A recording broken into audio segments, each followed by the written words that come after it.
सामवेदीय तलवकार शाखा की केनोपनिषद के चतुर्थ खंड का विचार हम लोग कर रहे हैं। इस खंड के छठी कंडिका तक का विचार कल तक हो चुका है। आज सप्तम कंडिका का विचार होना है।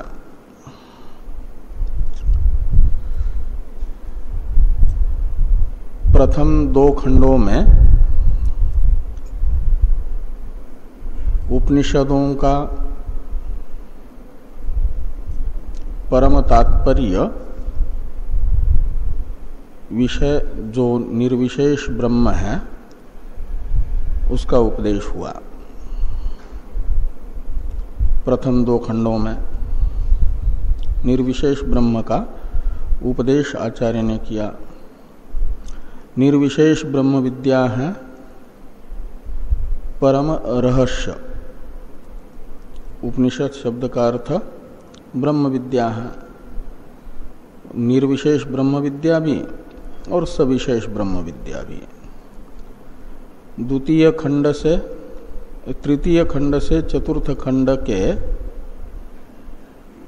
षष्ठ मंत्र तक कंडिका तक सविशेष ब्रह्म विद्या बताई। वह भी उपनिषद है। उपनिषद शब्द का अर्थ होता है रहस्य। तो सविशेष ब्रह्म विद्या भी रहस्य है, निर्विशेष ब्रह्म विद्या भी रहस्य है। तो दोनों रहस्य हैं तो दोनों में समानता ही होगी। इसलिए परम रहस्य ये विशेषण जोड़ दिया निर्विशेष ब्रह्म विद्या का टीकाकार ने कि परम रहस्य रूप जो निर्विशेष ब्रह्म विद्या है उसे श्रोत्रस्य श्रोत्रम इत्यादि से पहले बता दिया गया और रहस्य रूपा सविशेष ब्रह्म विद्या भी बता दी गई। और दोनों विद्या को आचार्य से सुना और उत्तम अधिकारी फिर प्रश्न करता है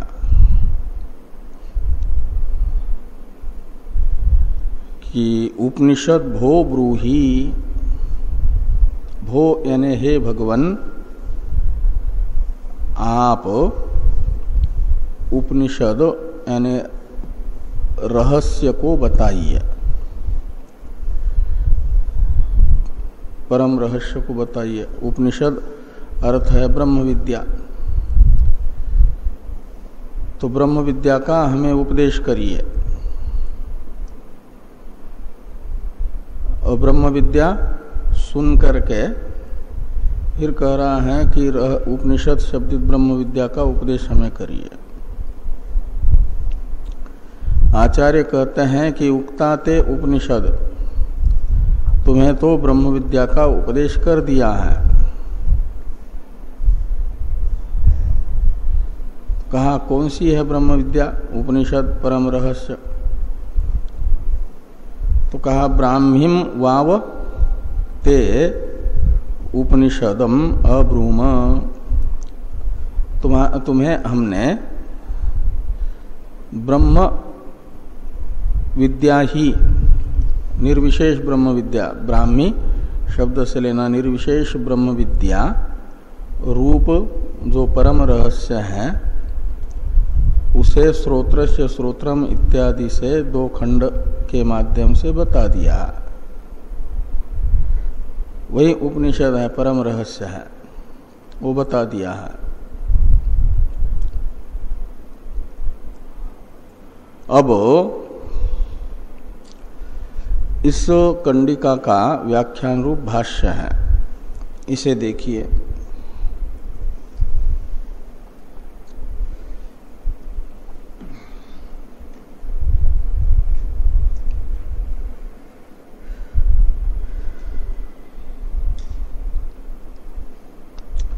उपनिषदम रहस्यम, उपनिषद का अर्थ कर दिया रहस्यम। यत् चिंत्यम यानी चिंतनार्हम, चिंतन योग्यम। भो यानी भगवन ब्रूहि इत्येवं उक्तवती शिष्ये, शिष्य सप्तमी है, उक्तवती शिष्य का विशेषण है। तो शिष्य ने ऐसा कहने पर,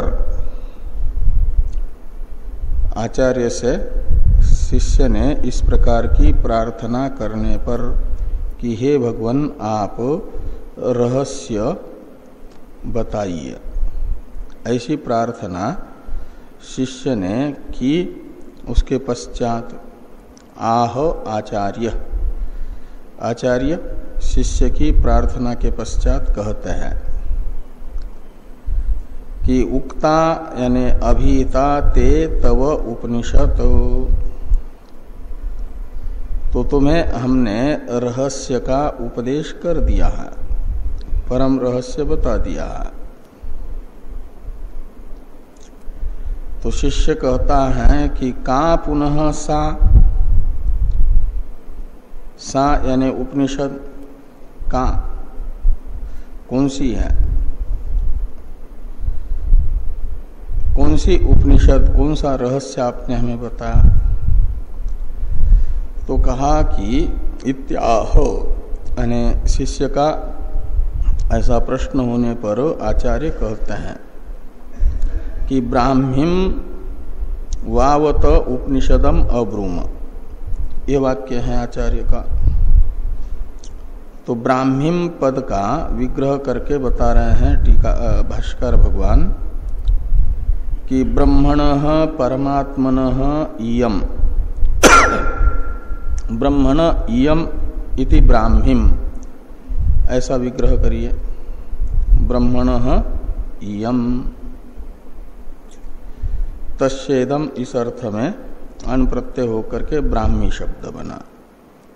इसका अर्थ होता है कि ब्रह्म संबंधिनी, ब्रह्म विषयी, ब्रह्म है विषय जिसका, ऐसी विद्या। और ब्रह्म से सविशेष ब्रह्म नहीं लेना है, निर्विशेष ब्रह्म, इसलिए कहा परमात्मनः इयम् इति ब्राह्मीम, ताम का अर्थ है वो ब्राह्मीम। तो परमात्म विषयत्वात् अतीत विज्ञानस्य वाव यानी एव त उपनिषदम अब्रूम इति उक्ताम एव परमात्म विद्याम उपनिषदम अब्रूम इति अवधारयति उत्तरार्थम।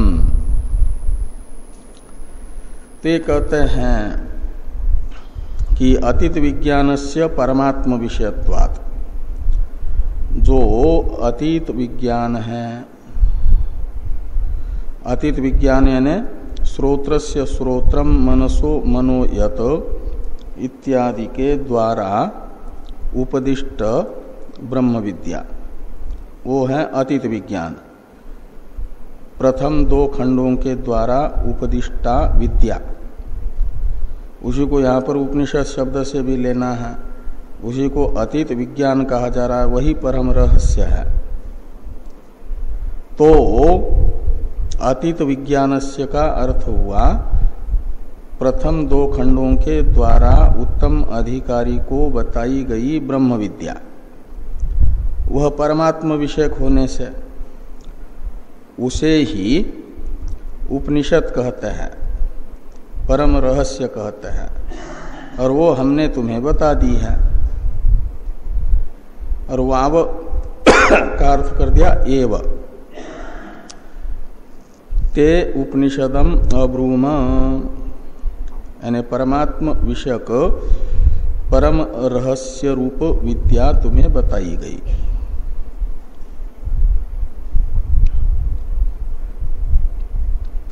तो उक्ताम एव परमात्म विद्याम उपनिषदम अब्रूम इति अवधारयति।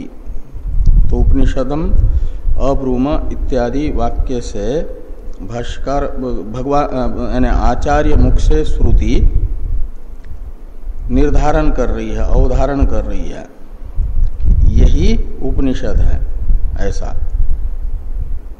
और वो पूर्ण रूप से बताई गई है।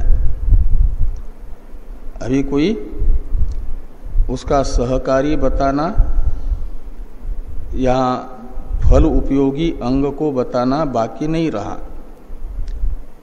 वह अपना फल समूल अध्यास की निवृत्ति रूप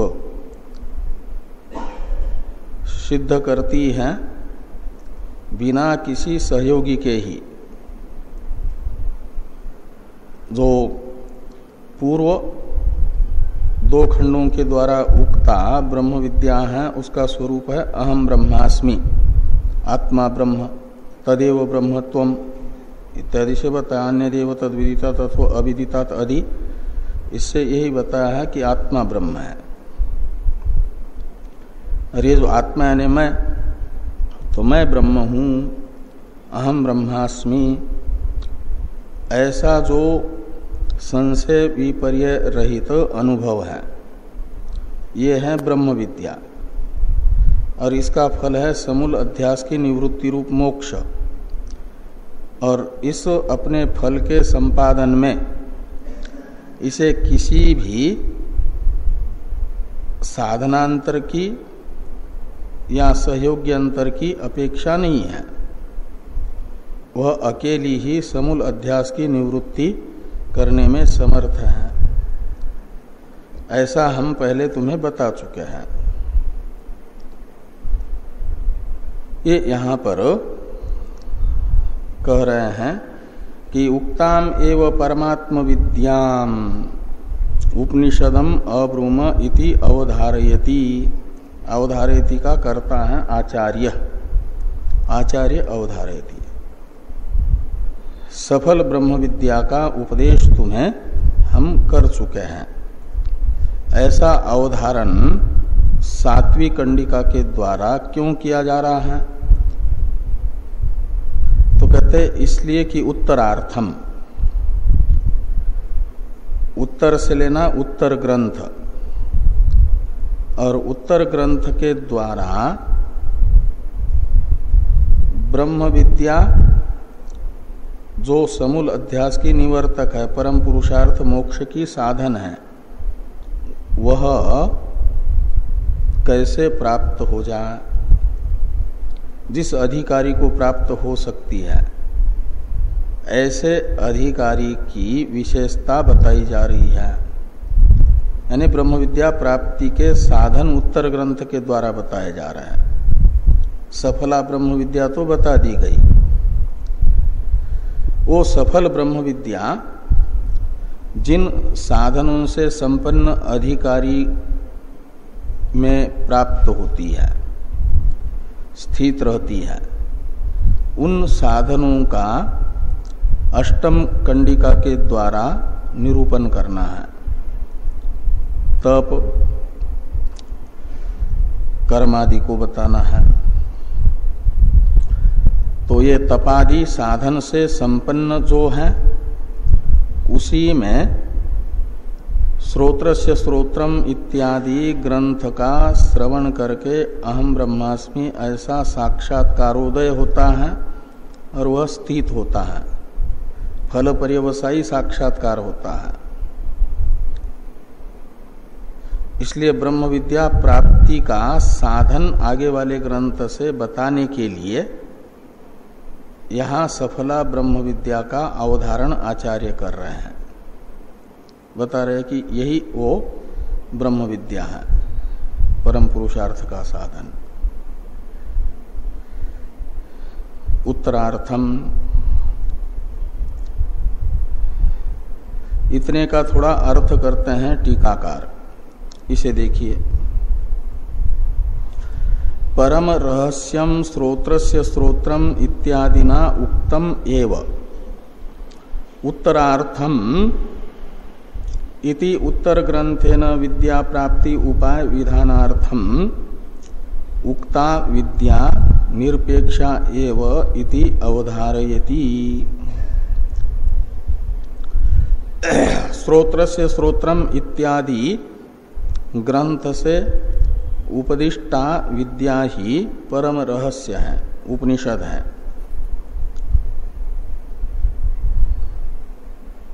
तो उक्तम एव परम रहस्यम उत्तरार्थम अवधारयति, ऐसा जो ये करना, अन्वय करना।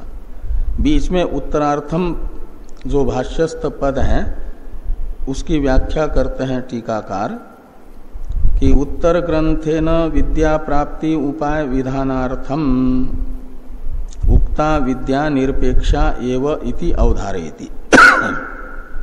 उत्तरार्थम का अर्थ है कि उत्तर जो ग्रंथ है चतुर्थ कंडिका की, चतुर्थ ब्राह्मण का अष्टम कंडिका से आगे वाला ग्रंथ, ये है उत्तर ग्रंथ। इससे विद्या प्राप्ति के उपाय का विधान करना है।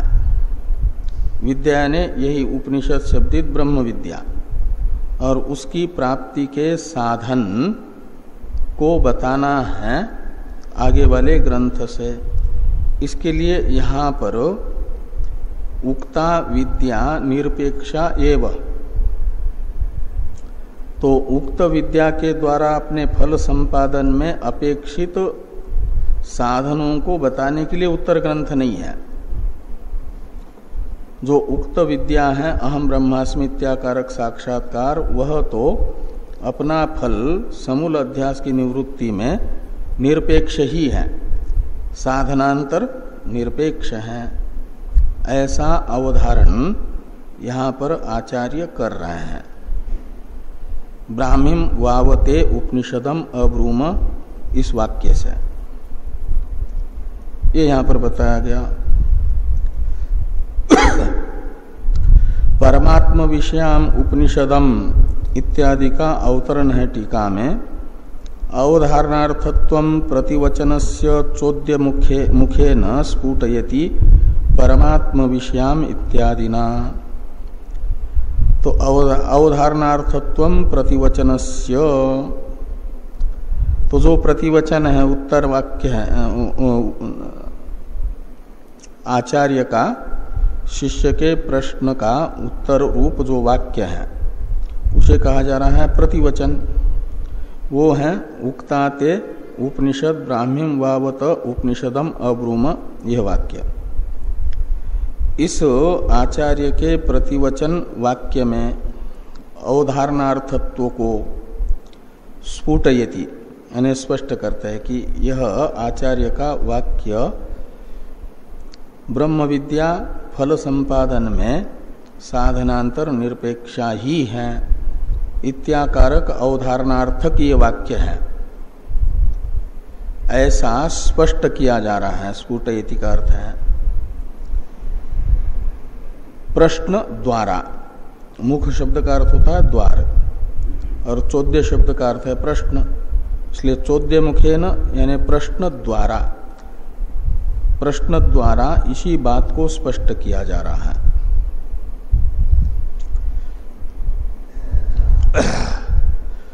तो परमात्म विषयाम उपनिषदम श्रुतवतः उपनिषदम भो ब्रूहि इति पृच्छतः शिष्यस्य को अभिप्राय, ये प्रश्न है। पहले शिष्य के प्रश्न वाक्य का अभिप्राय पूछा जा रहा है। तात्पर्य, अभिप्राय कहते हैं तात्पर्य को। तो परमात्म विषयाम उपनिषदम श्रुतवतः षष्ट्यंत है, श्रुतवतः। तो परमात्म विषयक उपनिषद यानी ब्रह्म विद्या श्रोत्र से श्रोत्रम इत्यादि वचनों से सुन ली है जिसने, शिष्य ने, ऐसा शिष्य, और आप कह रहे हो उत्तम अधिकारी भी है, तो उत्तम अधिकारी शिष्य ने श्रोत्र से श्रोत्रम इत्यादि से परमात्म विषयक उपनिषद को सुनने पर भी प्रश्न किया कि उपनिषदम भो ब्रूहि, ऐसा प्रश्न करने वाले शिष्य का कह अभिप्राय, क्या अभिप्राय हो सकता है। ये तो नहीं कि बिल्कुल उसने ब्रह्म विद्या सुनी ही नहीं, उपनिषद सुना ही नहीं। तो उपनिषद सुन करके फिर प्रश्न कर रहा है कि उपनिषद बताइए, ऐसा। तो उस शिष्य का क्या अभिप्राय है। तो पहले प्रश्न का अभिप्राय पूछा जा रहा है। तो कहते हैं अभिप्राय को ही स्पष्ट करते हुए, क्या ये अभिप्राय है, ये अभिप्राय है ऐसा कि यदि तावत श्रुतस्य अर्थस्य प्रश्न कृतः ततः पिष्टपेशनवत पुनरुक्तो अनर्थकः प्रश्न स्यात्। यदि जो सुना है तदर्थक ही पुनः प्रश्न है, तब तो ये पिष्टपेशन हो जाएगा, पीसे हुए आटे को पुनः पीसना जैसे व्यर्थ है, पुनरुक्ति हो जाएगी। तो ये कहते हैं, तो पुनरुक्तो अनर्थक प्रश्न स्यात्, व्यर्थ प्रश्न हो जाएगा शिष्य का। और उत्तम अधिकारी शिष्य इस प्रकार व्यर्थ का प्रश्न नहीं कर सकता। तो इसलिए ये शिष्य के प्रश्न में वैयर्थ्य नामक दोष को टालने के लिए यदि ये कहो, अथ का से दूसरा विकल्प किया जा रहा है कि अथ सावशेषा उक्ता उपनिषद स्यात् ततः तस्या फलवचनेन उपसंहारो न युक्त प्रेत्यास्मा लोकाद अमृता भवन्ति इति। अथ यानी यदि, यहाँ शाद के पास पूर्ण विराम होता तो अच्छा है। अथ यहाँ से दूसरा वाक्य है, दूसरा विकल्प है कि अथ यानी अथवा यदि, ये दूसरा विकल्प इस प्रकार करते हैं कि आप ये कहो कि आचार्य ने, शिष्य ये समझ रहा है कि आचार्य ने श्रोत्रस्य श्रोत्रम इत्यादि से ब्रह्म विद्या का उपदेश तो किया और मैंने सुना भी, लेकिन ये जो आचार्य के द्वारा उक्ता ब्रह्म विद्या है वह सावशेषा है, यानी अभी फल संपादन में अन्य अंगों की अपेक्षा करने वाली है अथवा साधनांतर की अपेक्षा करने वाली है। इसलिए उसके द्वारा फल संपादन में अपेक्षित जो अंग या साधनांतर है वह बताना बाकी है, ऐसा समझता है कौन, शिष्य। यदि, और ये मान करके यदि आगे ये कहोगे कि वो अवशिष्ट अंग को बताने के लिए प्रश्न है कि ब्रह्म विद्या, उक्त ब्रह्म विद्या के द्वारा अपेक्षित अर्थ को आप बताइए, ऐसा। तो कहते हैं फिर आचार्य का प्रेत्यास्मान लोकाद अमृता भवन्ति, इस वाक्य से ब्रह्म विद्या का फल वर्णन करके उपसंहार करना गलत सिद्ध हो जाएगा, अनुचित सिद्ध हो जाएगा। जब अभी फल उत्पन्न हुई ब्रह्म विद्या, उक्ता ब्रह्म विद्या अकेली बिना सहयोग्यंतर की फल प्रदान करने में समर्था ही नहीं है, उसे साधनांतर की अपेक्षा है और वो साधनांतर अभी बताया नहीं है, तो फल बता करके उपसंहार नहीं हो सकता। लेकिन आचार्य ने प्रेत्यास्मान लोकाद अमृता भवन्ति, इससे फल वर्णन करके उपसंहार भी किया है। इसके आधार पर यह निकलता है कि ब्रह्म विद्या सावशेषा भी नहीं है। इसलिए ब्रह्म विद्या के द्वारा अपेक्षित जो सहयोगी हैं उसके उपदेश के लिए प्रश्न ये भी नहीं बन सकता।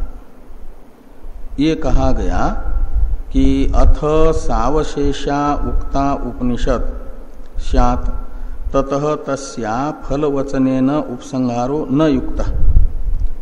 सावशेष होती यदि ब्रह्म विद्या उक्ता तो फल कथन करके उपसंहार करना नहीं बनता, लेकिन किया है। तस्मात् उक्ता उपनिषद शेष विषयो उक्त उपनिषद शेष विषयोपि प्रश्नो अनुपपन्न एव अनवशेषितत्वात्, ये कहते हैं। इसलिए उक्त उपनिषद यानी ब्रह्म विद्या के शेष यानी अंग फलोपकारी अंग विषयक ये प्रश्न है, ये भी नहीं कहा जा सकता। प्रश्नो अनुपपन्न एव, क्यों? तो ब्रह्म विद्या अनवशेषित है, फल संपादन में उसे किसी की भी अपेक्षा नहीं है। इसलिए सहयोग्यंतर निरपेक्षा ब्रह्म विद्या फल पर्यवसायी है, फल संपादन में समर्था है, और ऐसी ब्रह्म विद्या बता दी तो ये प्रश्न भी नहीं बनेगा कि ब्रह्म विद्या का में फल का संपादन करने के लिए जो सहयोगी है उसका उपदेश करिए, इस विषयक प्रश्न होगा, ये भी नहीं कह सकते, ये कहा गया। आगे हैं तो यदि वो भी नहीं, क्या नाम, अवशिष्टा सावशेषा भी नहीं माना गया और अवशिष्ट विषयक प्रश्न भी नहीं है, ये सब आप कह रहे हो, तब पूछा जा रहा है कि कस्तर ही अभिप्रायः प्रष्टु। तो शिष्य ने जो उपनिषदम भो ब्रूहि ऐसा आचार्य से कहा है, प्रार्थना की है, तो शिष्य का क्या अभिप्राय हो सकता है?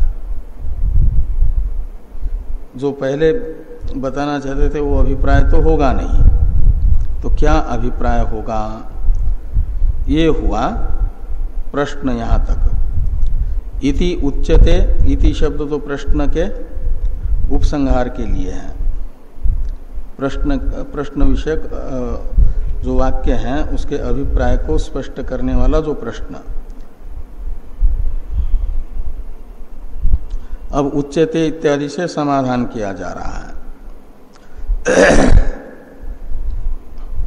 तो उच्यते किम पूरोक्त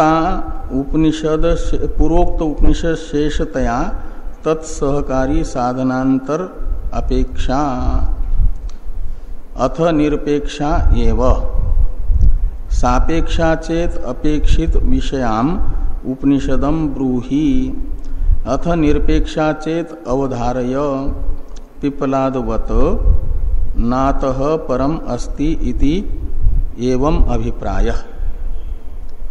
कहते हैं शिष्य का ये अभिप्राय है प्रश्न करने का। उच्यते इत्यादि से सिद्धांति कह रहे हैं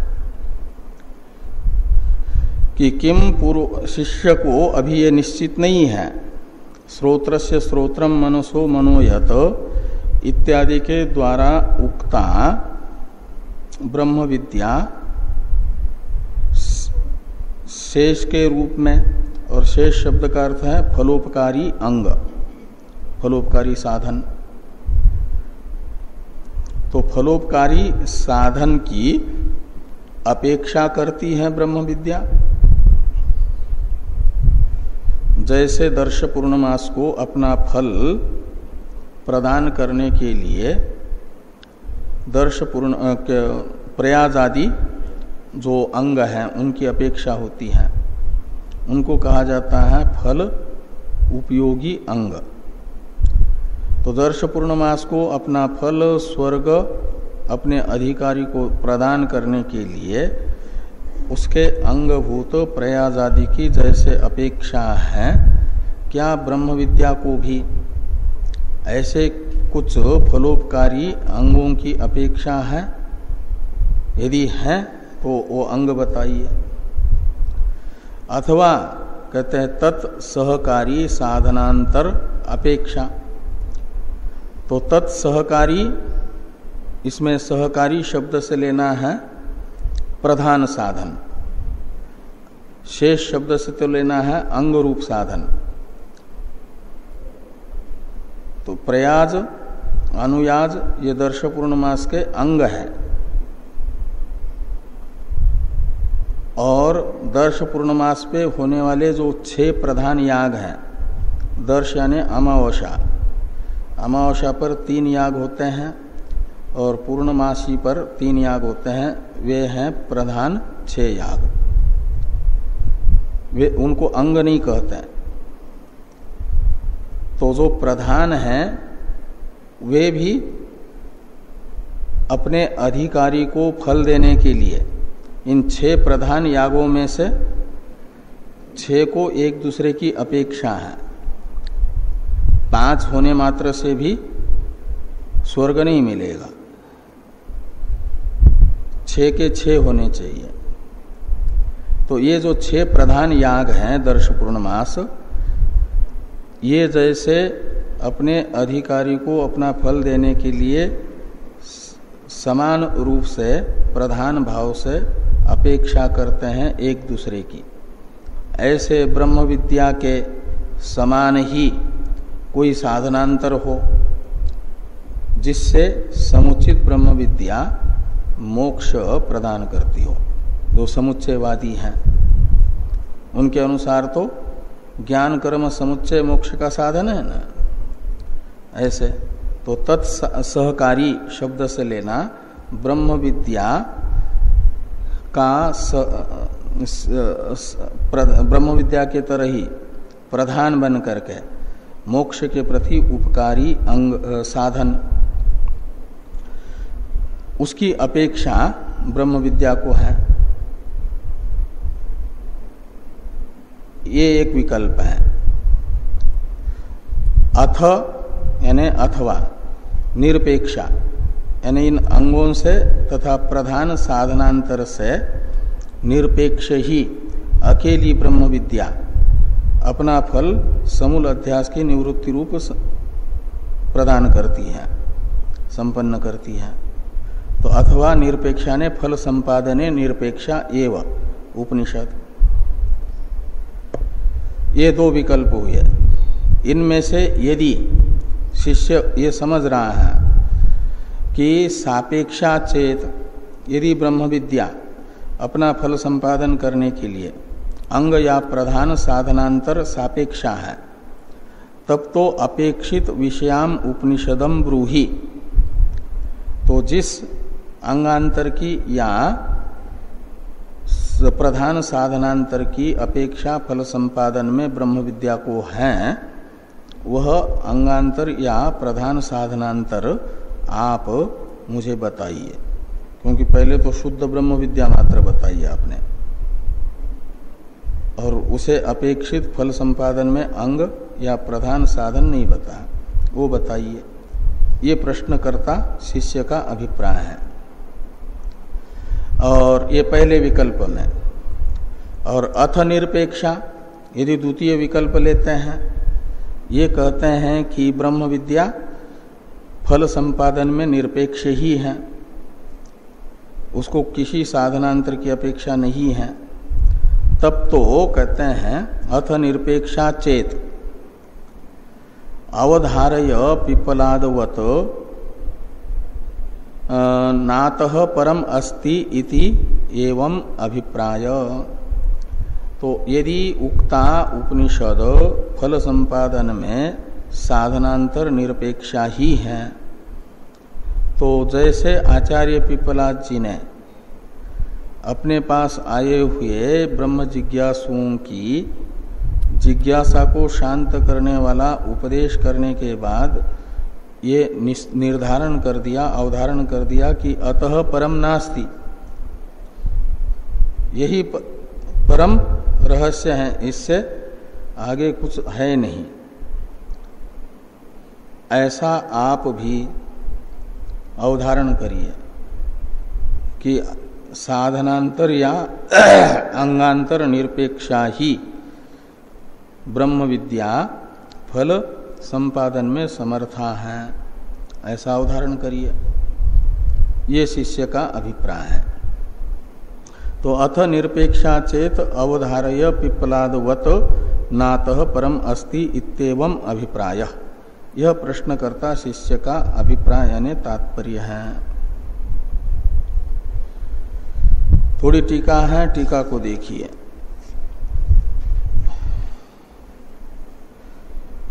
किम पूर्वोक्त उपनिषद शेषतया अन्यत अपेक्षते, तो क्या, यानी वो भाष्य का अर्थ कर रहे हैं। ये जो दो विकल्प किए ना, यहाँ पर पूर्वोक्त उपनिषद शेषतया साधनांतरम अपेक्षते, ऐसा एक विकल्प, और दूसरा प्रधान साधन। तो क्या पूर्वोक्ता उपनिषद यानी स्रोत्र से स्रोत्रम इत्यादि से बताई गई ब्रह्म विद्या शेष के रूप में अन्य किसी की अपेक्षा करती है फल संपादन में? इसमें प्रयुक्त जो शेष शब्द है उसका अर्थ करते हैं टीकाकार, शेष शब्देन फलोपकारी अंगम विवक्षितम। शेषतया में शेष शब्द का अर्थ है फल संपादन में उपकारी अंग यानी साधन, गौण साधन फल के संपादन में।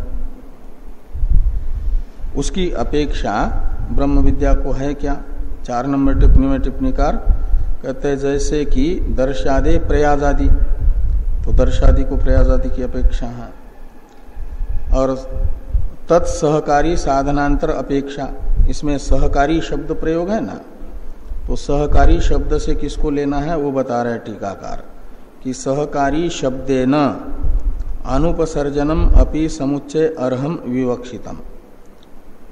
तो सहकारी शब्द से अनुपसर्जन, उपसर्जन का तो अर्थ होता है गौण, जैसे दर्श पूर्णमास के अनुपसर्जन अंग है प्रयाज आदि, उपसर्जन अंग है, अनुपसर्जन नहीं। और अनुपसर्जन कहते हैं प्रधान को, तो प्रधान है दर्श पूर्णमास, पूर्णमास पर होने वाले 3 याग और दर्श पर होने वाले 3 याग, ये अनुपसर्जन है। और ये सब मिलकर के स्वर्ग रूप फल प्रदान करते हैं। जैसे क्या ऐसे ब्रह्म विद्या का भी कोई ब्रह्म विद्या के तरह ही सम प्रधान साधनांतर है मोक्ष संपादन में ब्रह्म विद्या के द्वारा अपेक्षित? यदि है तो उसको आप बताइए। ये शिष्य का अभिप्राय है। एवं शिष्याभिप्रायम उपवर्ण्य समाधानम आह एतद उपपन्नम इत्यादि। इस प्रकार शिष्य के प्रश्न का अभिप्राय वर्णन भाष्यकार ने किया भाष्य में। अब जो उपनिषदम भो ब्रूहि शिष्य का ये प्रश्न है, इस प्रश्न का उत्तर जो आचार्य ने दिया, उक्तात उपनिषद इत्यादि, इसका अभिप्राय स्पष्ट कर रहे हैं कि शिष्य आचार्य का उत्तर वाक्य प्रतिवचन वाक्य अवधारणार्थक है। ये नहीं बताता कि ब्रह्म विद्या को फलोपकारी अंग के रूप में किसी अन्य की अपेक्षा है, या ब्रह्म विद्या के तरह ही प्रधान साधनांतर की मोक्ष संपादन में अपेक्षा है ब्रह्म विद्या को, ऐसा आचार्य नहीं बता रहे हैं। किंतु ये कह रहे हैं कि उक्ता उपनिषद अकेली ही ब्रह्म फल संपादन में समर्था है, ऐसा अवधारण कर रहे हैं। अवधारणार्थक प्रतिवचन है।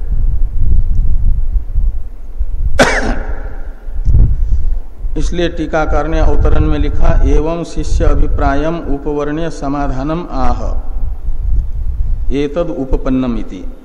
शिष्य के अभिप्राय का स्पष्टीकरण करके अब प्रतिवचन के अभिप्राय को स्पष्ट कर रहे हैं। एतद उपपन्नम आचार्यस्य अवधारण वचनम उक्तात उपनिषद इति।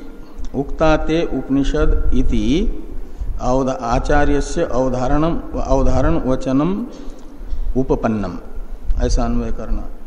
ये जो आचार्य का उक्ताते उपनिषद वचन है ये अवधारणार्थक है।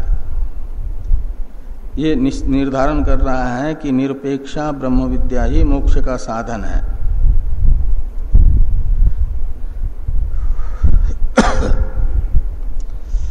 अब आचार्य के प्रतिवचन में अवधारणार्थत्व ही है, इसे स्पष्ट करने के लिए, जैसे शिष्य के प्रश्न वाक्य का अभिप्राय स्पष्ट करने के लिए बीच में एक प्रश्न हुआ, ऐसे ही यहाँ पर ननु इत्यादि से आक्षेप समाधान किया जा रहा है कि प्रतिवचन वाक्य का अवधारण ही अर्थ होगा, अन्य कोई अर्थ नहीं होगा। ये दिखाने के लिए आक्षेप समाधान है कि ननु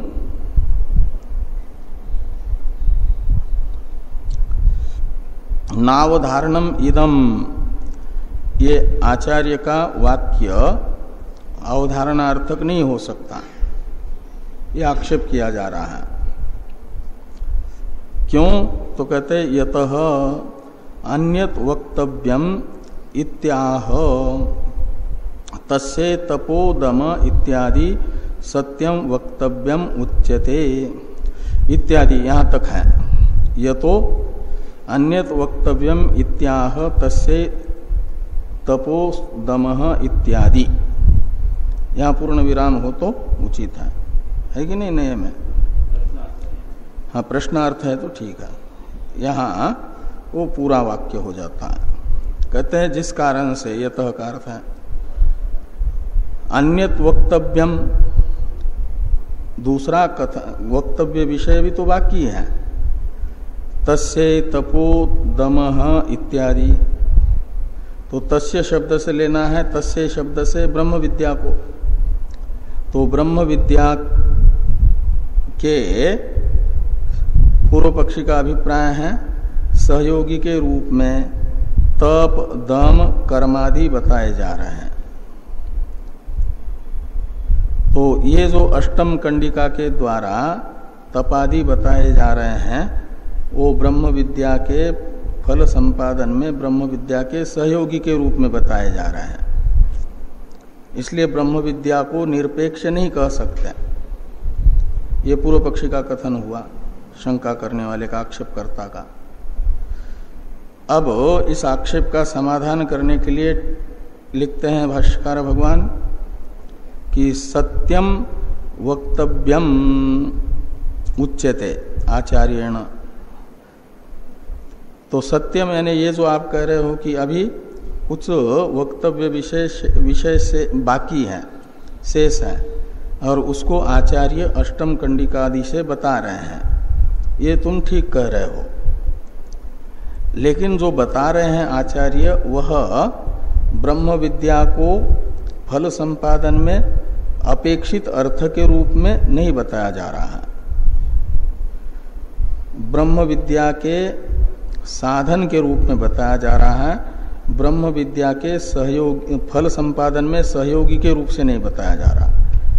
साधन के रूप में बताना अलग बात, और फल में सहयोगी के रूप में बताना अलग बात।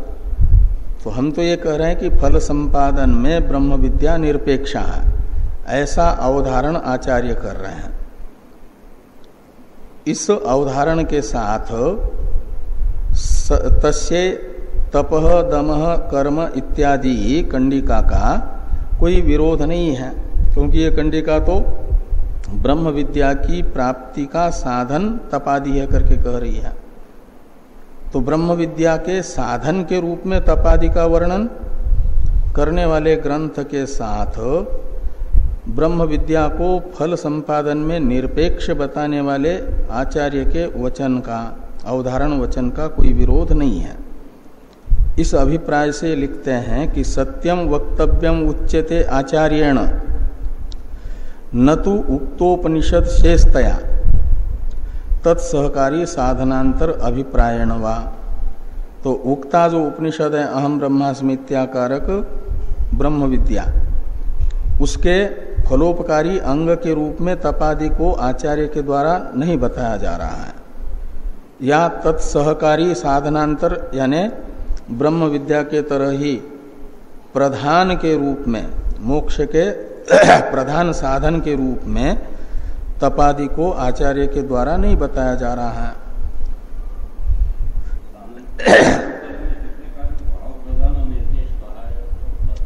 हाँ हाँ, यहाँ साधन शब्द से भाव प्रधान निर्देश का मतलब साधन इस अर्थ में, सिद्धि अर्थ में, प्राप्ति अर्थ में वो है, न कि वो ये कर्म अर्थ में व्युत्पत्ति या करण अर्थ में व्युत्पत्ति करके, ऐसा नहीं। साध धातु है वो भाव प्रधान निर्देशन, भाव अर्थ में वहां ल्यूट प्रत्यय हुआ है, ये बता रहे हैं। जो साध धातु से ल्यूट प्रत्यय होकर के साधन शब्द बना है वह भाव अर्थ में बना है। हाँ, भाव है क्रिया, इसलिए सहकारी साधन का मतलब वो क्रिया यानी कर्म। कोई कर्म ब्रह्म विद्या, जैसे समुच्चयकारी कहते हैं ना, समुच्चयकारी जो है ब्रह्म विद्या और कर्म, इन दोनों को सम प्रधान हेतु मानते हैं मोक्ष के प्रति, जैसे समुच्चयवादी। ऐसा कोई सम प्रधान साधन कर्म बताने के लिए भी नहीं है उत्तर ग्रंथ, ये इसके लिए भी नहीं है। अभी तो ब्रह्म विद्या के साधन के रूप से बताया जा रहा है तपादि को, ब्रह्म विद्या के फल संपादन में ब्रह्म विद्या के तरफ प्रधान के रूप से नहीं बताया जा रहा, ये कह रहा है।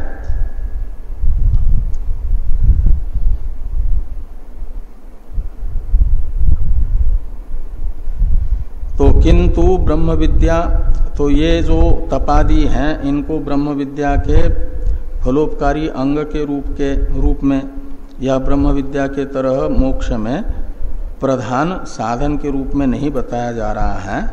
तो ब्रह्म विद्या यहाँ तपादि का उपदेश किस प्रकार किया जा रहा है, ये प्रश्न होता है। इस प्रश्न का उत्तर देते हुए कह रहे हैं कि ब्रह्म विद्या प्राप्ति उपाय अभिप्रायेण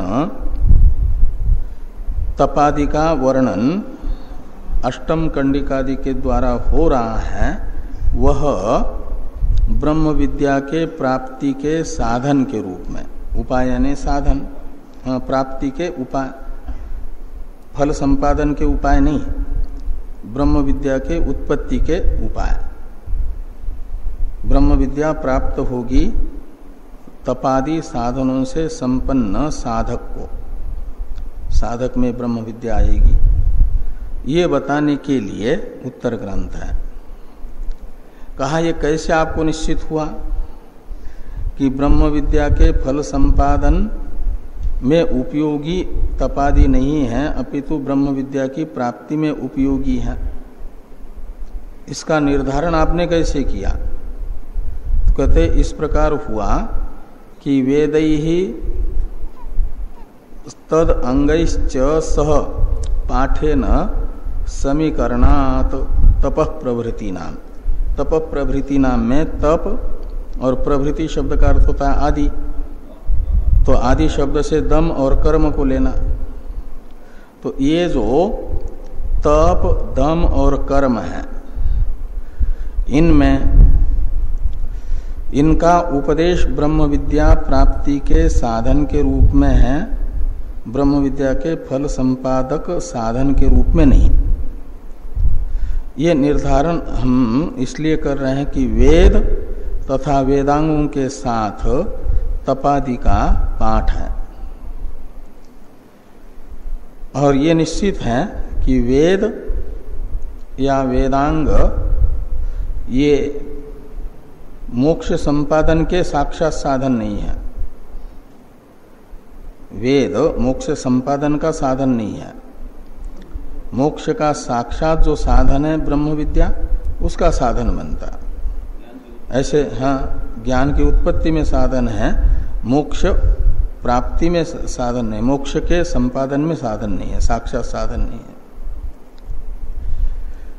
ऐसे तदंग, तो वेदांग जो 6 हैं ज्योतिषादि, वे भी ब्रह्म विद्या के प्राप्ति के उपाय भले ही हो जाए परंपराया, लेकिन प्राप्त ब्रह्म विद्या के फल संपादन में सहयोगी है ऐसा नहीं।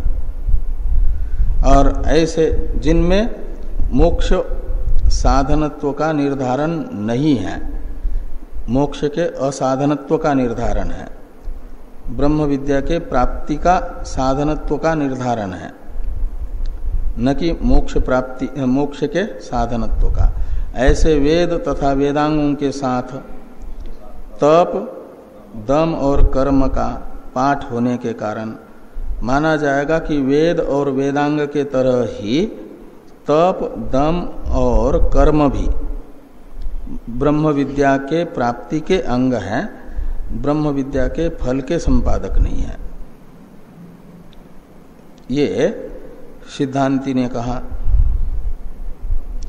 कि वेदैस्तद अंगैश्च सह पाठेन समीकरणात् तप प्रभृति नाम।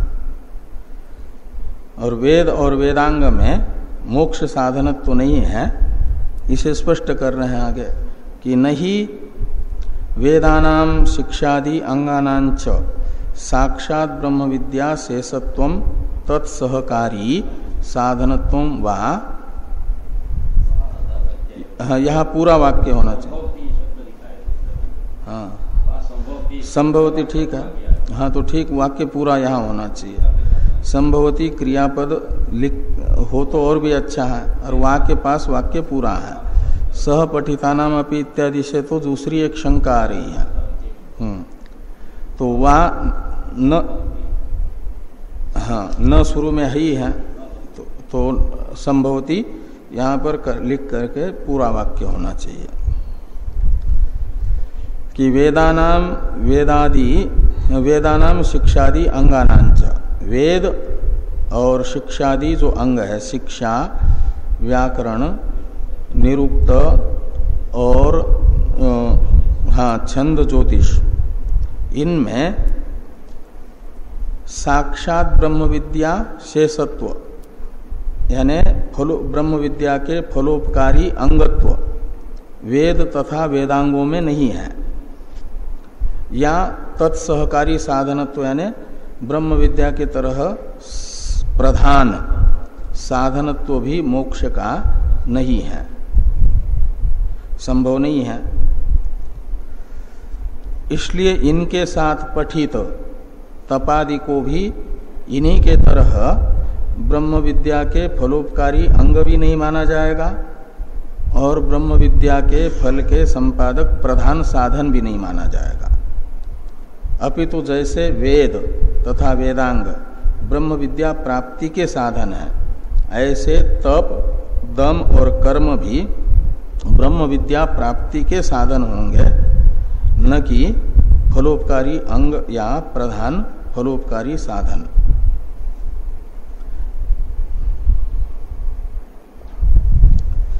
इसलिए उक्ता ब्रह्म विद्या निरपेक्षा ही है, और उक्ता ब्रह्म विद्या में फल संपादन में निरपेक्षत्व बताने के लिए यह अवधारण अर्थक प्रतिवचन सार्थक ही है, उपपन्न ही है, ये यहाँ पर कहा गया। थोड़ी टीका है, टीका को देखिए। विद्या अंगत्वहीन सह पाठात तप प्रभृति नाम विद्या अंगत्वम नास्ति इति उक्तम। तो जो जिनमें विद्या अंगत्व नहीं है, वेद तथा वेदांगों में विद्या अंगत्व नहीं है, विद्या अंगत्व नहीं है का मतलब विद्या के फलोपकारी साधनत्व नहीं है, और उनके साथ ये तपादि का पाठ होने से तपादि को भी विद्यांग नहीं माना जाएगा, विद्या का फलोपकारी साधन नहीं माना जाएगा। विद्या की प्राप्ति का साधन तो होगा लेकिन विद्या का फलोपकारी अंग नहीं होगा। तो विद्यांगत्वम नास्ति इति उक्तम, ये बात इतने ग्रंथ से बताई गई सिद्धांति के द्वारा। अब आगे वाक्य है तत्र योग्यता वशेन इत्यादि से लिखा जा रहा है अवतरण सह पठितानाम अपि यथा योग्यम इत्यादि से। ये जो भाष्य आ रहा ना, एक शंका आ रही है, ये शंका ग्रंथ का अवतरण है टीका में तत्र योग्यता वशेन इत्यादि से। इस पर चर्चा हम लोग करते हैं कल।